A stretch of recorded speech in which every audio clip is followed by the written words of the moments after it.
Terima kasih Timbalan Menteri ya. Sebelum ni saya pernah bangkitkan kenaan di mana charge 50 sen dikenakan kepada pengguna kad Touch 'n Go. Tadi Yang Berhormat ada memberi jawapan serang mengkaji mengkurangkan bayaran pampasannya kepada syarikat tol.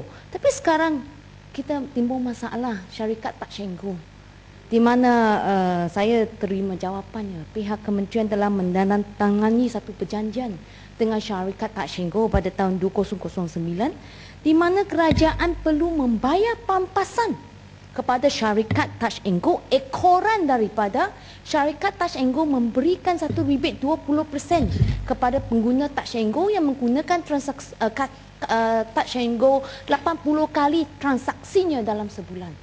Mengapa boleh kerajaan memasuki satu perjanjian sedemikian, di mana sepatutnya syarikat Touch 'n Go menjalankan rebate ini secara corporate social responsibility, tapi kerajaan memasuki satu perjanjian dengan syarikat Touch 'n Go membayar pampasan ekoran pemberian rebate ini, dan jumlah saya peroleh daripada Yang Berhormat Menteri ialah 120.7 juta sehingga 31 Mei.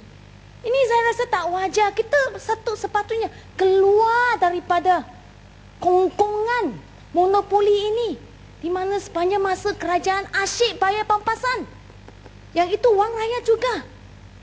Pada satu tangan kata ini bagi rebate, galakkan gunakan bayaran secara elektronik, tapi sebelah tangan kerajaan bayar pampasan kepada syarikat Touch 'n Go. Saya pernah bangkitkan perkara ini. Charge 50 sen. Syarikat Touch 'n Go kalau nak guna kad kena bayar RM10 dulu. Satu. Charge tambah nilai 50 sen. Dua. Lepas tu kalau kad 1 tahun tak guna, nak aktifkan dia potong RM5. Kalau kad 10 tahun tak guna, dia kena tukar kad yang baru sebab tempoh hayatnya 10 tahun. Dan juga ada plaza-plaza tu di Johor Bahru, di mana ramai perancung dari Singapura mengadu. Mereka tak ada pilihan. Kalau memandu memasuki Malaysia, ada plaza-plaza tu tertentu diwajibkan menggunakan kad Touch 'n Go. Sudah beli tak boleh pulangkan. Bukan macam kad Octopus ya di Hong Kong, sudah beli boleh pulangkan. Tapi ini tak boleh. Jadi Timbalan Menteri pernah janji dalam Dewan akan menasihati syarikat Touch 'n Go berkenaan charge ini. Apa kedudukannya sekarang? Dan perjanjian dengan syarikat Touch 'n Go untuk membayar pampasan ekoran daripada rebate 20% ini perjanjian untuk tempoh berapa lama? Dan boleh, kalau boleh maklumkan, jadikan kenyataan umum. Apakah teman-temannya selalu rakyat yang rugi? Mengapa sedemikian? Apa masalah sana? Ini semua wang rakyat. Tapi kerajaan nampaknya untuk memperkayakan syarikat Touch 'n Go saja. Saya mohon penjelasan. Apa masalah? Kalau tak nak ucap, jangan buat bising sini. Kalau macam ini berterusan, jadi tak turun sebelah sana tentu akan tumbang. Sangat cepat. Tenanglah Batu Gajah. Tak apa.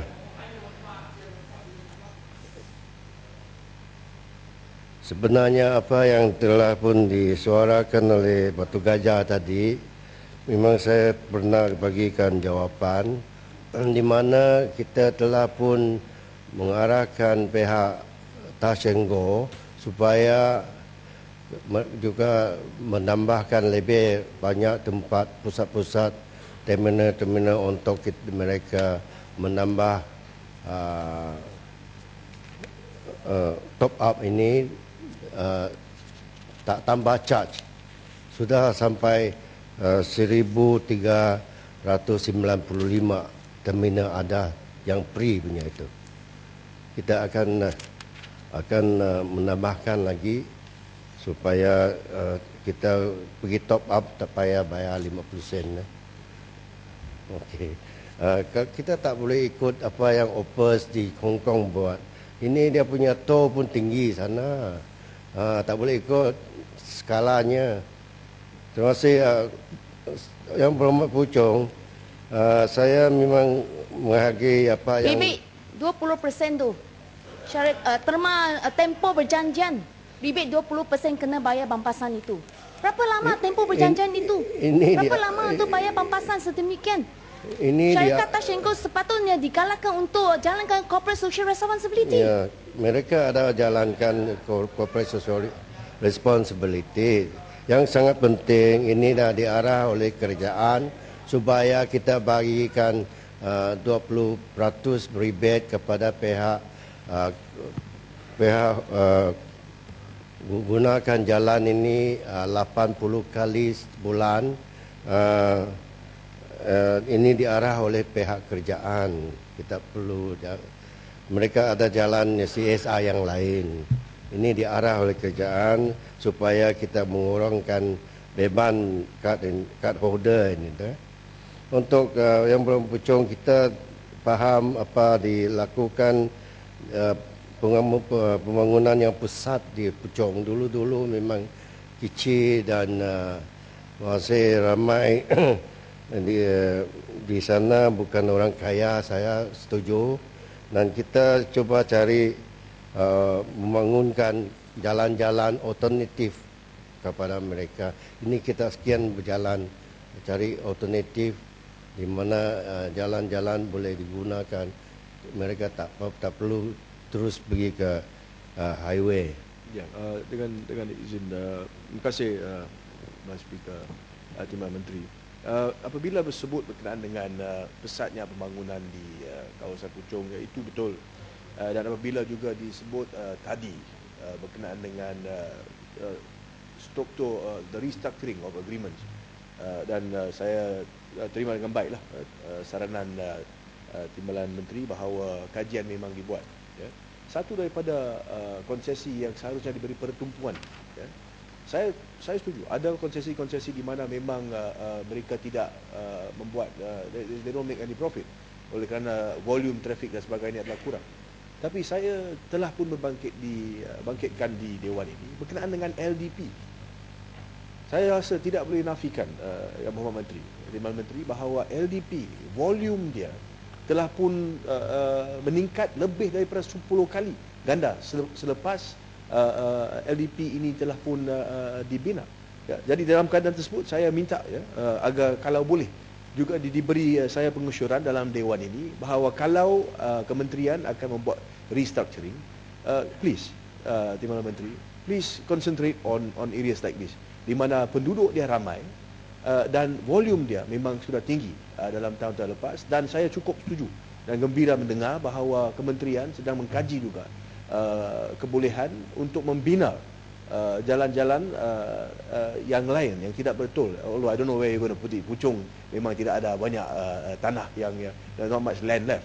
Tapi saya harap bahawa fokus dapat diberikan kepada isu ini, dan bila kita berjumpa lagi, at least when I ask, at least I can get some response rather than the usual, yeah, we are looking into it. Kalau boleh, Timbalan Menteri. Terima kasih. Dato' Pengerusi, terima kasih Yang Berhormat Puchong. Saya ingat saya selepas menjawab Puchong, lain-lain saya akan bagikan jawapan secara bertulis lah. Sebab masa sudah sampai untuk kita menangguhkan, dan happy lah. Saya akan bagi jawapan. Dan sebenarnya dalam kajian kita pun ada akan masukkan satu revenue sharing. Kalau volume trafiknya sudah naik tinggi berapa kali, dan kita ada profit sharing supaya kerjaan tak perlu banyak bagikan kepampasan untuk tidak naik tol. Ini ada satu cara juga kita boleh buat dalam kajian kita. Yang bawa saya fikir ini saja saya akan jawab. Yang apa ditanya oleh yang berhormat, saya akan cubalah akan memberikan jawapan bertulis, kerana banyak juga Kota Baru timbulkan masalah tak ada dalam peruntukan ini, peruntukan tambahan. Itu jabatan Yahya kedua ini kita akan bagikan cara bertulis. Itu sekian ya, Dato' Pengerusi.